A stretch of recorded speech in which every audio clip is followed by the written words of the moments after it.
day 3 of my 90-day total life transformation. It's August 3rd, 2012. Today was a really special day.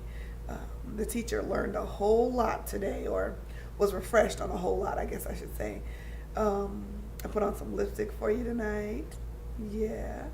And I did good today as far as my diet and all. I cooked, and instead of having like French fries or something with the chicken and the spinach, I had corn because it's fiber, so it's better for you if you're gonna have a starch, I guess. I don't know. I kind of theorized. Whatever. It's a vegetable. so, and then what I learned today, I learned a little more about my new profession, and I actually found a boatload of information, bonus information, and just extra stuff that I had no idea was out there. And I'm excited about it because the majority of it was free. That's my favorite, free. It's wonderful and fabulous. But you know what? If it's worth it, then I'm paying for something that isn't so bad either. But free is always good. And then I watched someone today come to the understanding that they had packed some feelings about terrible situations in their lives down, deep down inside, and they kind of kirked out because of like with some serious simple provocation. It was like really little situation that the average person would have just kind of blown off, would have laughed off, it would have just been a joke, something simple, and they like flipped all the way out, and I was ready to get just as jiggy as they were getting. And then I realized, like mid-sentence, mid really bad flippant sentence, so I repent, but I realized that they were like overreacting, and it was past simple I'm mad, I got attitude today, so I'm just gonna go at you because you just said something else to make me mad. It was more like they were behaving out of a wound that they hadn't dealt with. And we all, because of sins we committed or things that were done to us, have wounds on our souls, and we behave out of those wounds. It's almost like having something on your mind, in your subconscious or your unconscious mind, and so it affects how you behave consciously. Like when you get up to go to the bathroom, like you're watching TV and you get up to go to the bathroom, but you end up at the refrigerator, you never quite make it to the bathroom before that commercial break is over, because what was really on your mind in your subconscious was like the Klondike bar in the freezer. So you ended up at the freezer instead of at the restroom.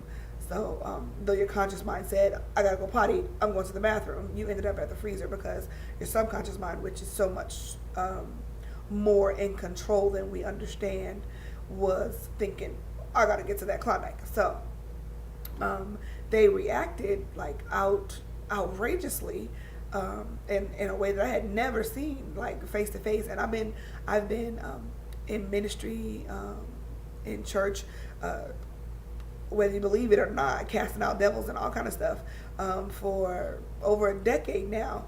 And I would usually be blessed to miss it when like not be at church that day when somebody came and they had a demon that was like flipping up tables and picking people up and whatnot. I was like, yes, not there for that, yay, because I just didn't want to have to deal. It was like, wow, that's way too much, not even trying to be involved in all of that. So today was like past my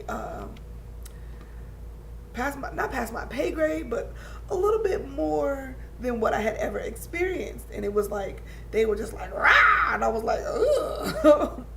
And where I was, my reflex response was to get just as jiggy. I was able, like in a split second, able to see that it was something other than what they were saying. It wasn't hardly what they were saying.